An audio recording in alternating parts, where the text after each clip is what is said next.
warahmatullahi taala wabarakatuh. Waalaikumsalam warahmatullahi wabarakatuh. Bismillahirrahmanirrahim. Alhamdulillahirabbil alamin wa bihi nasta'in ala umuri dunya waddin. Wassalatu wassalamu ala asyrofil anbiya'i wal mursalin wa ala alihi washabihi ajmain. Amma ba'du.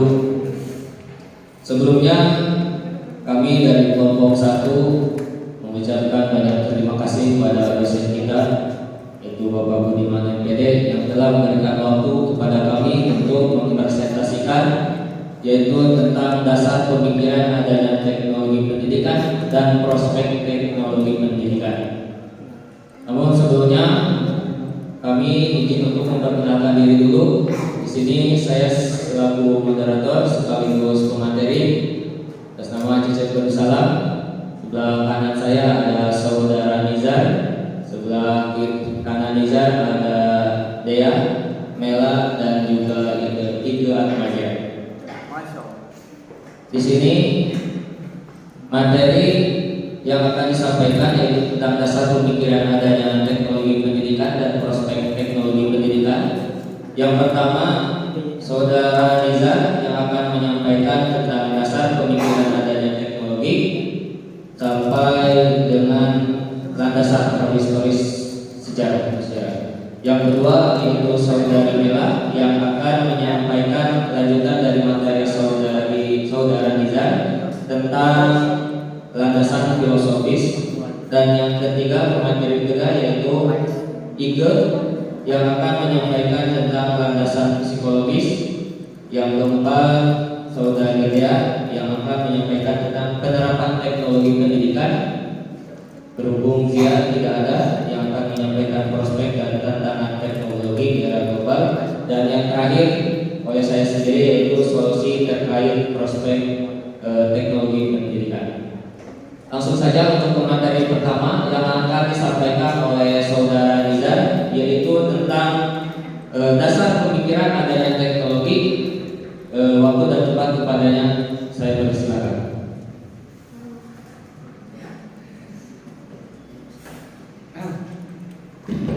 Assalamualaikum warahmatullahi wabarakatuh. Saya di sini akan membahas tentang materi dasar pemikiran adanya teknologi pendidikan dan pembahasan dasar. Yang pertama, dasar pemikiran adanya teknologi pendidikan. Yang kedua, penerapan teknologi pendidikan. Yang ketiga, prospek dan tantangan teknologi di era globalisasi. Yang keempat, solusi terkait prospek dan tantangan teknologi pendidikan di era global.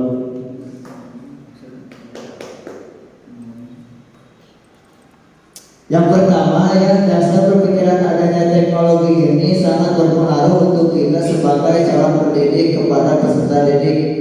Supaya apa? Supaya mempermudah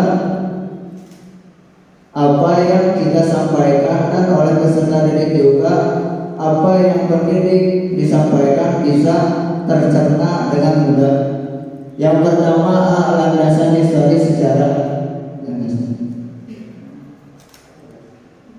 Landasan historis sejarah ini berkembang atau dimulai dan digunakan bersamaan dengan awal peradabannya manusia sejak tahun 1963. Sejarah teknologi ini, pendidikan dan di muka bumi ini, jejak peradabannya ataupun teknologi yang dimiliki manusia sejak awal peradabannya ditemukan, kemudian direkonstruksikan secara historis, dan kemudian dianalisis dengan kegiatan dan perkembangan peradabannya manusia.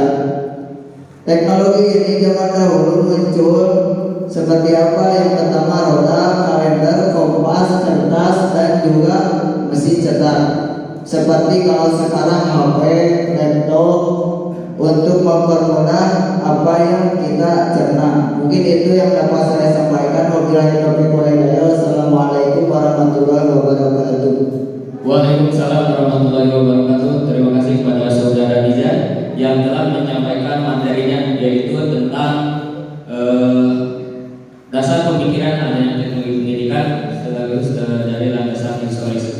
Selanjutnya, materi kedua lanjutan dari materi saudara Nizar yang akan disampaikan oleh saudari Mela Naigatul Muna. Kepadanya kami persilakan.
Nah, untuk memikirkan agar tujuan dari pendidikan yang dirumuskan itu dapat tercapai secara maksimal, maka selalu dicari pemecahannya. Nah, landasan filosofis munculnya teknologi pendidikan adalah karena dengan adanya rancangan pendidikan yang mampu mengubah tantangan zaman, yang mampu menjawab tantangan zaman, maka dibutuhkan sebuah perangkat sistem, dan salah satunya adalah pemberdayaan teknologi dari berbagai aspeknya. Landasan filsafat pendidikan kita menghendaki agar hasil pendidikan yang dilaksanakan itu mampu mengubah keterbelakangan menjadi kemajuan yang besar, yang dilaksanakan untuk mengubah sumber daya yang dimiliki bangsa Indonesia, baik itu manusianya maupun potensi sumber daya alamnya. Nah, inilah mengapa sistem pendidikan nasional tidak henti-hentinya untuk selalu mencari pola-pola pengembangan dan inovasi di berbagai bidang. Nah, dengan kerangka berpikir tersebut, agar dunia pendidikan ini mampu menyesuaikan kondisi kemajuan ilmu dan pengetahuan, maka pendidikan itu harus dibangun dengan pilar yang kuat dan juga dengan perangkat bantu media yang sempurna. Sekian dari saya. Wassalamualaikum warahmatullahi wabarakatuh. Waalaikumsalam warahmatullahi wabarakatuh. Terima kasih kepada saudari Mbak Nanduna yang telah menyampaikan atau memaparkan materinya, yaitu tentang dari landasan filosofis.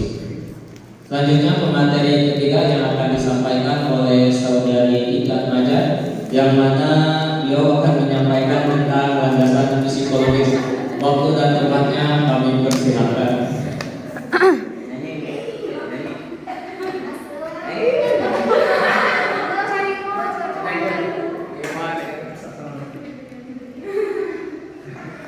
Assalamualaikum warahmatullahi wabarakatuh. Waalaikumsalam warahmatullahi wabarakatuh. Saya akan melanjutkan landasan psikologis atau disebut jiwa.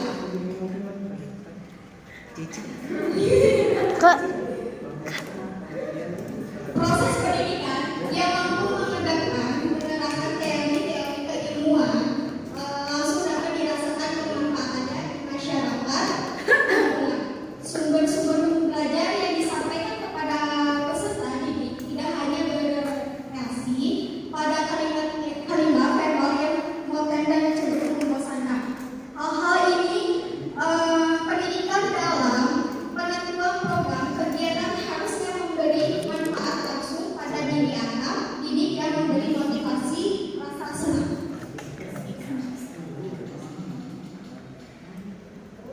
Agar peserta didik merasa dihargai dan dibuka potensinya dengan diberi fasilitas dan sumber-sumber pembelajaran yang menyenangkan, pemenuhan kebutuhan psikologis bagi peserta didik akan dapat diberikan.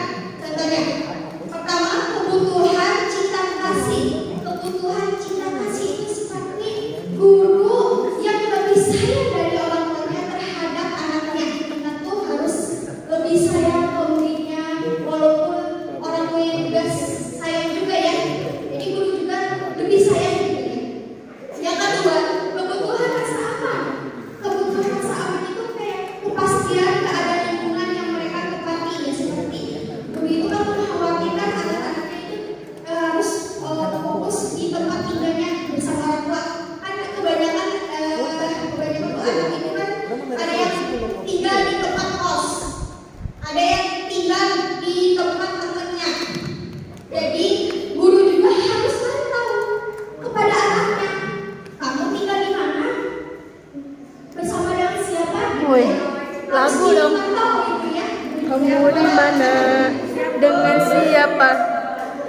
Yang terakhir, kebutuhan aktualisasi diri, seperti tidak malu dan tapi menjadi diri sendiri. Kalau ibu menyuruh anaknya siap bersiap, harus ke depan, harus percaya diri, tidak boleh gengsi, harus harus pede di depan, nggak boleh malu. Ya, itu.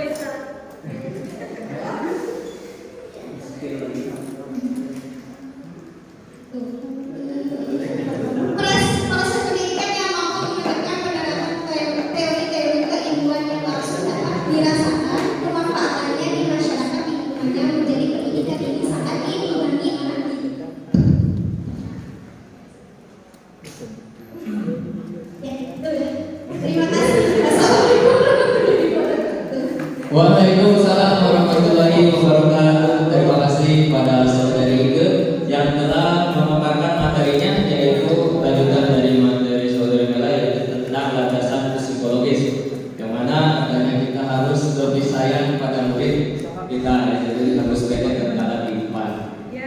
Selanjutnya materi keempat yang akan disampaikan oleh saudari Dea, yang mana dia akan menyampaikan tentang penerapan teknologi pendidikan. Waktu dan tempatnya kami persilakan.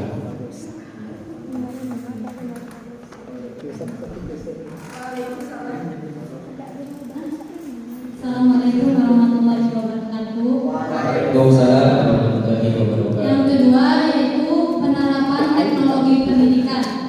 Teknologi pendidikan merupakan suatu disiplin terapan yang artinya ia berkembang karena adanya kebutuhan di lapangan. Yaitu kebutuhan untuk belajar lebih efektif, belajar lebih efisien, lebih banyak, lebih luas, dan lebih cepat dan sebagainya. Di era globalisasi sekarang, teknologi pun semakin canggih dan banyak manfaatnya bagi kehidupan manusia. Salah satunya di bidang pendidikan. Manfaat dalam penerapan teknologi pendidikan di bidang pendidikan yaitu diantaranya menciptakan pembelajaran dengan jarak jauh, yang dimana dengan adanya teknologi yang semakin canggih, proses belajar mengajar menjadi semakin mudah. Salah satunya karena adanya learning atau pembelajaran elektronik. Yang dimaksud dengan learning itu merupakan pembelajaran dengan jarak jauh yang bisa dilakukan di mana saja dan kapan saja dengan bantuan fasilitas internet. Ya, dan terima kasih.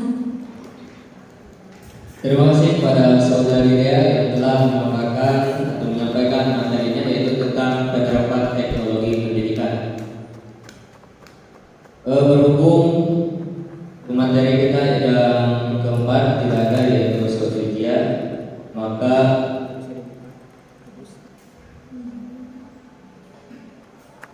dilanjut pada materi terakhir, yaitu oleh saya sendiri, yang dimana saya akan menyampaikan tentang solusi terkait prospek dan tantangan teknologi pendidikan di era global. Di sini ada 2 poin dalam solusi terkait prospek dan tantangan teknologi pendidikan di era global. Yang pertama, adanya pergeseran nilai masyarakat yang dikarenakan perubahan sosial yang semakin cepat. Ini harus diimbangi dengan penyesuaian di bidang teknologi pendidikan. Jadi dengan perkembangan teknologi ini, tidak setiap perkembangan teknologi ini menimbulkan efek negatif kepada masyarakat. Ada juga, itu pun tergantung penggunanya, tergantung masyarakat itu sendiri. Yang mana kalau dia bisa menggunakan teknologi itu dengan baik pada hal yang positif, maka teknologi tersebut akan membawa masyarakat tersebut pada hal-hal yang baik ataupun hal-hal yang positif. Nah, di mana perkembangan teknologi ini sangat membantu dalam pekerjaan masyarakat, membantu semakin cepat dan semakin tepat dalam pekerjaan masyarakat, terutama dalam sosial masyarakat. Banyak perkembangan teknologi yang berkembang pada masyarakat, seperti perkembangan teknologi informasi, telekomunikasi, teknologi petani, teknologi medis, dan lain sebagainya, termasuk di dalam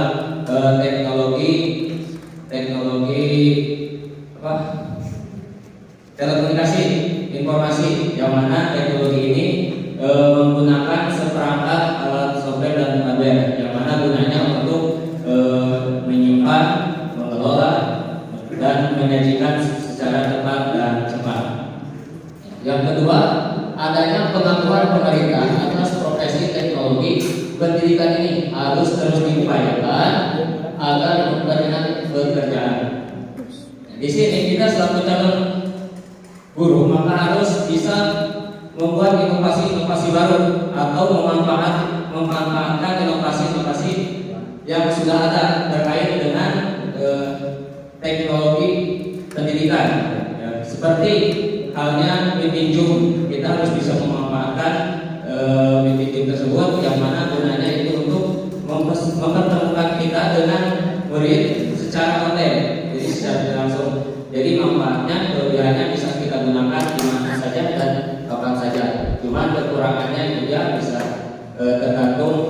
koneksi internetnya apa bagus atau tidak. Sekian materi yang dapat saya sampaikan. Terima kasih.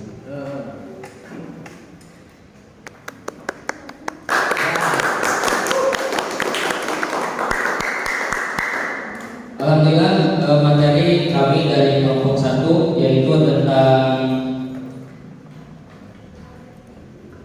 tentang dasar pemikiran adanya teknologi dan juga prospek dan tentang teknologi itu sendiri dari global. Selanjutnya yaitu kami persilakan kepada rekan-rekan, kepada tim semua untuk barangkali ada yang mempertanyakan atau kurang dipahami dari apa yang telah kami sampaikan, terkhusus dari materi yang telah kami sampaikan. Kami persilakan. Untuk sementara 2 pertanyaan dulu yang akan kami tampung. Dipersilakan baik dari laki-laki maupun dari perempuan.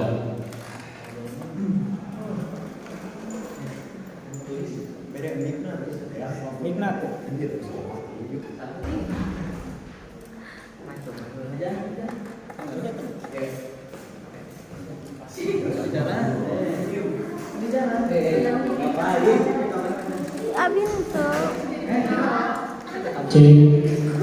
Cek 1 2. Kemana?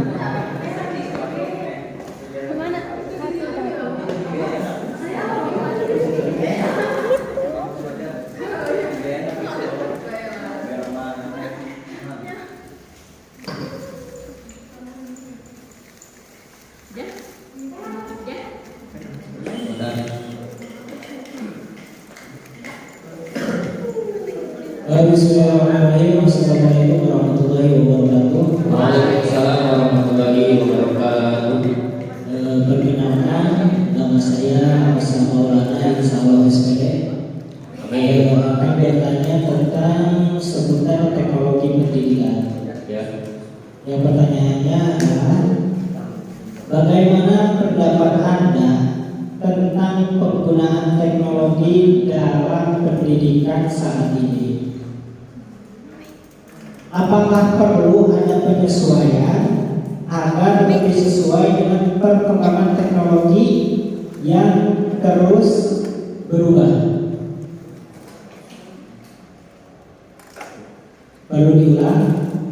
Akan diulang lagi pertanyaannya. Bagaimana menurut Anda tentang perkembangan teknologi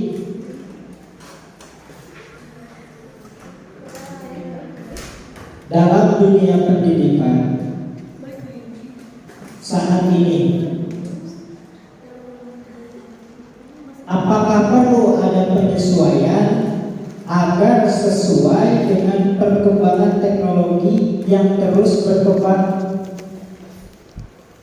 Terima kasih atas pertanyaannya. Wassalamualaikum warahmatullahi wabarakatuh. Waalaikumsalam warahmatullahi wabarakatuh. Tepuk tangan untuk saudara Rosa yang telah memberikan pertanyaan, yaitu bagaimana pendapat kita, pendapat dari kelompok kami tentang penggunaan teknologi, apa perlu penyesuaian, yang mana teknologi pada zaman ini terus berkembang, ya, dari tahun ke tahun terus berkembang. Baik, selanjutnya pertanyaan kedua dari perempuan. Ada perempuan? Kalau tidak ada, laki-laki. Dipersilakan.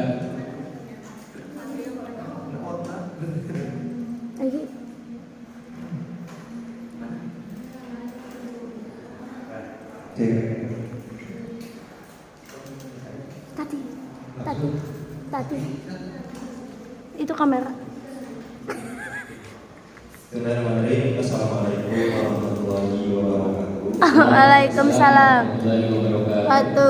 Tentunya saya akan bertanya tentang poin yang kelima, yaitu tentang tantangan era digitalisasi. Tentunya di Indonesia juga sistem pemerintahan sudah menggunakan era digitalisasi ataupun yang disebut dengan e-governance. Nah, tentunya dengan sistem pemerintahan di Indonesia yang seperti itu, tentu pasti akan menular ke teritorial di bawahnya seperti POR ataupun wilayah perkotaan, terus juga ada wilayah periferi ataupun pedesaan. Pertanyaannya adalah bagaimana kita sebagai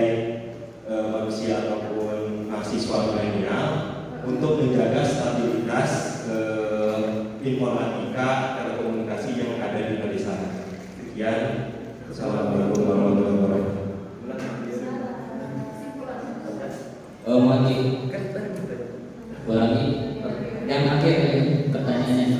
Kesimpulan dari pertanyaannya. Yang kesimpulan pertanyaannya. Bagaimana cara menjaga stabilisasi secara informatika telekomunikasi yang berada di pedesaan?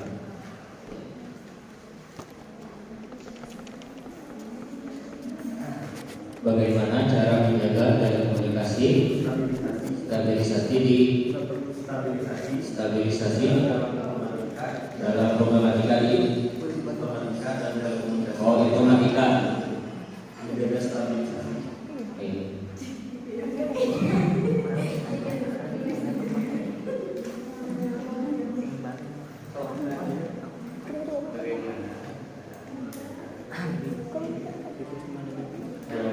Bagaimana cara menjaga stabilisasi dalam hal informatika telekomunikasi di pedesaan?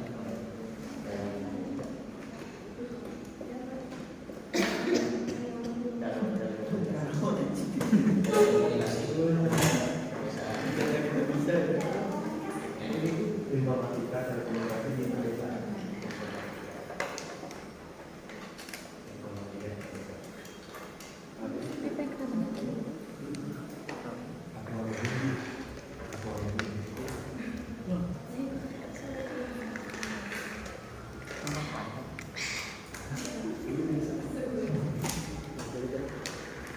Baik, sementara kami tampung dulu dua pertanyaan, yaitu pertama dari Rosa, yang kedua dari Rizky.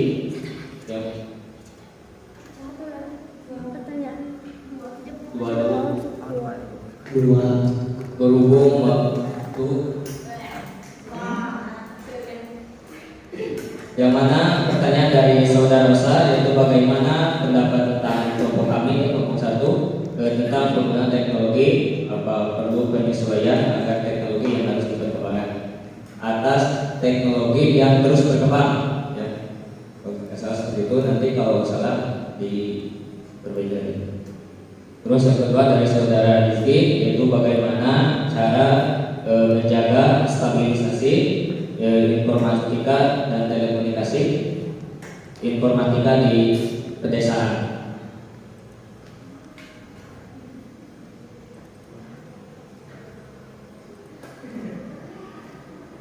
Baik, pada pemateri barangkali ada yang menjawab dulu dari pertanyaan 1 dulu.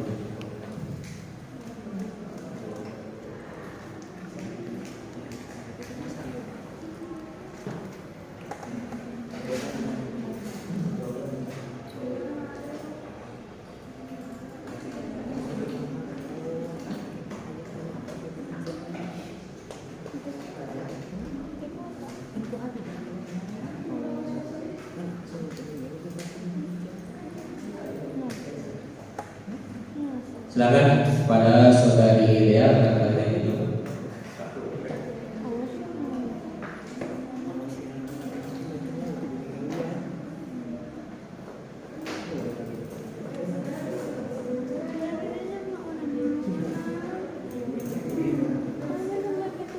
Baik, pertanyaan dari Rosa akan saya coba. Itu pun menurut pandangan saya sendiri tentang bagaimana pendapat saya tentang penggunaan teknologi pada zaman sekarang. Yang mana menurut saya sendiri, menurut kami, pandangan kami tentang perkembangan teknologi, terutama dalam tingkat pendidikan, itu sangat membantu terhadap keberlangsungannya pembelajaran antara guru dengan siswa, ya. Terutama untuk guru sendiri bisa memanfaatkan teknologi tersebut untuk menyampaikan suatu materi atau pembelajaran kepada siswa tersebut, ya. Baik itu secara lewat WhatsApp sekaligus, kan kita sudah bisa disampaikan materi apa yang akan disampaikan oleh guru tersebut, bukan? Ataupun lewat Google Classroom, email dan lain sebagainya. Jadi informasi itu bisa tersampaikan dengan cepat dan tepat, ya. itu menurut pandangan kami sangat bermanfaat untuk perkembangan teknologi khususnya di dalam pendidikan. Terus Dua pertanyaan, Cep. ya, selanjutnya yaitu apakah perlu penyesuaian? Menurut kami penyesuaian itu harus penyesuaian dengan perkembangan teknologi pada zaman sekarang. Contoh saja perkembangan terutama di dalam handphone sendiri terus berkembang. Nah, kita sendiri selaku pengguna handphone tersebut harus bisa menyesuaikan kemampuan kita. Apakah perlu kita menggunakan handphone Android ataupun Cenetit. itu kan bahasanya. Tapi kan pada zaman sekarang itu yang berkembang itu handphone yaitu berbasis Android ya. Jadi kita harus bisa memanfaatkannya semaksimal mungkin, sebaik mungkin ya. Jadi harus menyesuaikan. Jadi tidak mungkin tanpa kita hanya mempunyai handphone yang bukan Android khususnya, terus guru ataupun dosen menyampaikan informasi kepada kita, bagaimana akan sampai ke hati kita. Sedangkan SMS saja itu kan sudah kurang zamanan gitu ya. Menurut kami sekarang itu lewat WhatsApp khususnya yang banyak digunakan. Mungkin itu yang bisa saya jawab dari pertanyaan saudara Rosa. Selanjutnya kami persilakan kepada rekan-rekan semuanya, barangkali ada yang menambahkan ataupun menyanggah dari apa yang telah kami sampaikan, jawaban yang telah kami miliki untuk pertanyaan dari saudara Rosa. Barangkali ada yang menambahkan ataupun menyanggah.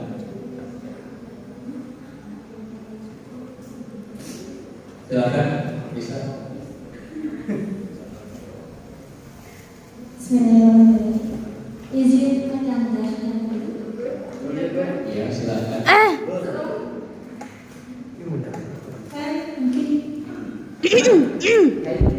Cai. Pada zaman modern ini tidak mungkin semua orang mempunyai handphone atau HP Android. Ya. Nah, lantas bagaimana mereka yang tidak mempunyai handphone untuk menyesuaikan atau menyamakan untuk mengetahui info dari guru, sedangkan beliau tidak mempunyai HP Android tersebut. Mohon maaf, menurut saya itu bukan menambahkan atau menyanggah, tapi mempertambahkan. Jadi sanggahannya apa gitu? Dari apa yang sudah saya sampaikan. Jadi kan mengatakan bahwa itu tinggal pindah-pindah kita menggunakan HP itu dengan Ya. baik. Nah, lantas bagaimana bagi mereka yang tidak mempunyai HP tersebut untuk menggunakan HP itu dengan baik? Baik. Nah, bagi siswa tersebut, contoh siswa yang tidak mempunyai HP Android, otomatis tidak bisa atau tidak bisa mengetahui apa yang telah diinformasikan oleh guru tersebut ya. Tidak diinformasikan contohnya lewat WhatsApp, sedangkan dia tidak mempunyai WhatsApp ya. Ya, untuk siswa tersebut ya harus secara manual dia sendiri yang harus menanyakan kepada guru tersebut tentang informasi atau pelajaran yang telah diberikan oleh guru tersebut kepada murid yang lainnya. Itu mungkin. Bagaimana?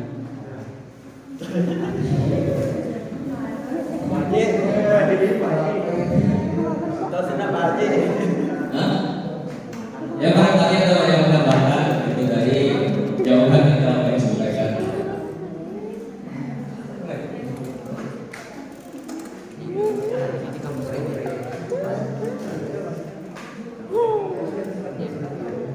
Baik, itu mungkin jawaban yang pertama yang telah kami sesuai pengetahuan kami atau yang ada di dalam pemikiran kami. Selanjutnya itu pertanyaan kedua dari saudara Rizky, yaitu bagaimana cara menjaga stabilitas informatika dan telekomunikasi di informatika di perdesaan. Silakan pemateri barangkali ada yang menjawab dari pertanyaan kedua.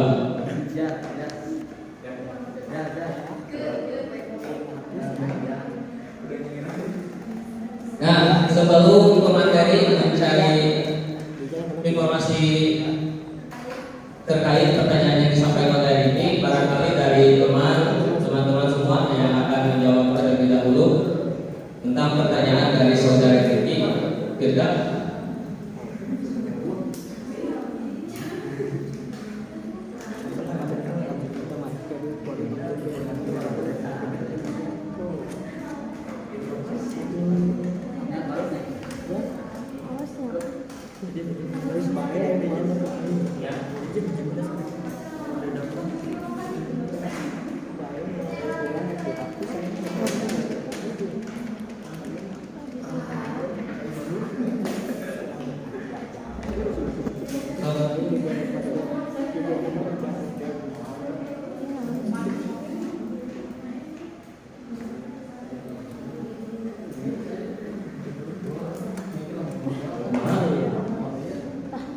Ada yang mau jawab?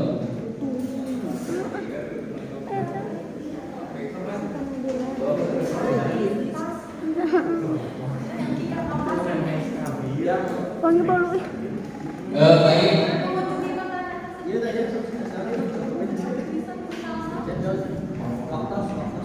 Baik, saya akan coba menjawab pertanyaan dari saudara Rizky. Bagaimana ya untuk menjaga cara menjaganya? Yang pertama, tadi telah saya sampaikan bahwa perkembangan teknologi di masyarakat itu sangat banyak, terutama teknologi informasi, teknologi pertanian, teknologi pendidikan, teknologi telekomunikasi. Ya. Di sini ada pertanyaan tentang teknologi informasi dan telekomunikasi di pedesaan. Jadi kita harus bisa memanfaatkan dari teknologi informasi ini sebaik mungkin, yang mana mungkin di pedesaan itu, jadi tidak semua setiap pedesaan itu terkecil. Jadi ke setiap pedesaan itu kebenaran internet, gitu. Jaringan khusus data. Jadi kalau pedesaan itu bisa terakses oleh internet, itu bisa terjaga dari informasi tersebut. Sedangkan dari desa tersebut yang tidak terkoneksi oleh internet ataupun disebut lain terpencil, itu sangat sulit untuk menjaga informasi untuk menjaga telekomunikasi dan juga informasi. Ya, itu sangat sulit khususnya di bidang pedesaan. Kalau desa tersebut tidak bisa atau tidak terkoneksi oleh internet, maka solusinya ya itu tadi. Jadi harus orang yang ada di desa tersebut yang harus mengunjungi kepada pihak atau pemerintah yang lain yang telah menyampaikan informasi tersebut. Jadi sulitnya seperti itu jika tidak ada terkoneksi internet. Jadi khususnya harus bisa menjaga internet. Mungkin itu yang bisa saya sampaikan ya, atau jawaban yang bisa kami berikan. Silakan ada yang menambahkan masa mengenai tentang cara menjaga dari teknologi yang khususnya yang berkembang di pedesaan.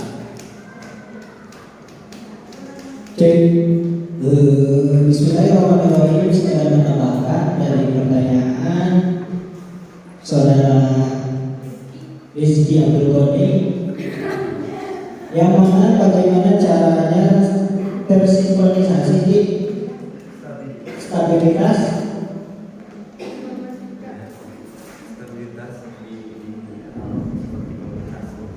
komunikasi pedesaan dan perbatasan. Yang berarti kan perbandingannya antara pedesaan sama perbatasan, ya gitu kan. Ya, dari pedesaan kan masih tidak terjangkau oleh internet, itu kan masih belum. Saya akan menambahkan, mungkin yang menjadi PR ini adalah PR dari Kementerian Komunikasi yang mana harus menyamaratakan antara perkotaan sama pedesaan, yang mana akses yang diterima oleh suatu pedesaan sama seperti akses yang diterima oleh perkotaan. Mungkin kita sebagai generasi muda yang mudah-mudahan kita menjadi suatu utusan yang ada di parlemen nanti adalah suatu PR untuk kita untuk menyamaratakan dalam perkembangan teknologi, khususnya sekarang itu dalam garis merah di pedesaan. Contoh contoh seperti daerah kabupaten kan, seperti daerah Cikatomas, Cikalong, Cikapuja kan, itu masih rentan dalam akses internet. Otomatis dalam segi penyampaian, dalam pemberitaan, komunikasi itu pasti telat kan? Ataupun mungkin untuk orang-orang dari sana hampir sama sekali tidak menemukan informasi yang telah disampaikan. Dikarenakan apa? Dikarenakan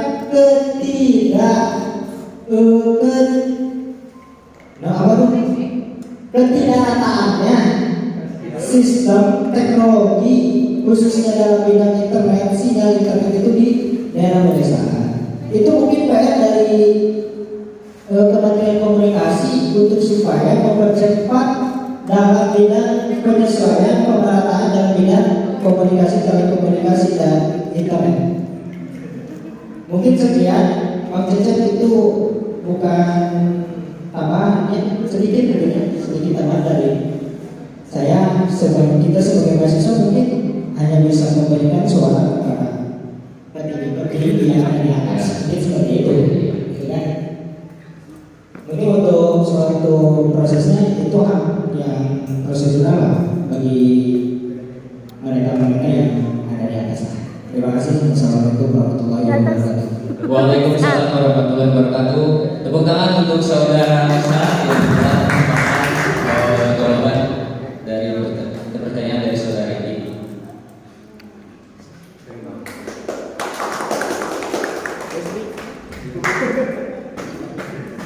Alhamdulillah, waktu sebentar lagi habis.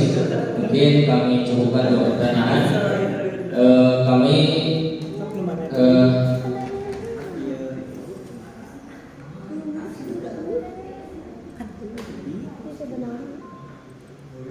Mungkin itu yang bisa kami sampaikan. Belum ditutup, kesimpulan dulu yang akan disampaikan oleh saudari Nela. Kepada yang kami persilakan.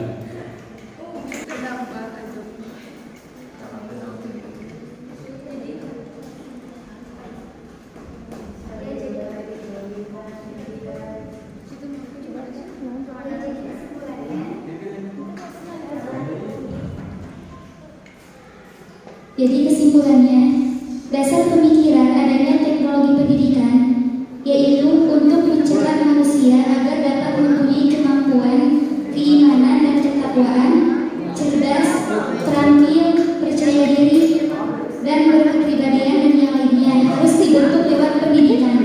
Sejarah peradaban manusia secara hakiki hidup tubuhnya selalu terkait erat dengan pendidikan, dalam arti proses pendidikan sekecil apapun selalu ditumbuhkan teknik atau cara mendidiknya. Latar belakang pemikiran adanya teknologi pendidikan ada 3 landasan.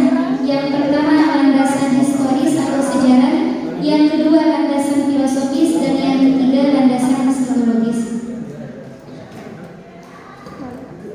Terima kasih kepada saudara Nela yang telah menyampaikan kesimpulannya. Mungkin dari awal sampai akhir materi yang saya sampaikan. Mudah-mudahan materi yang telah kami sampaikan bisa bermanfaat untuk kita semua untuk saat ini dan nanti kemudian hari. Amin ya Allah ya Rabbal Alamin. Sekian yang bisa saya sampaikan dan yang kami sampaikan.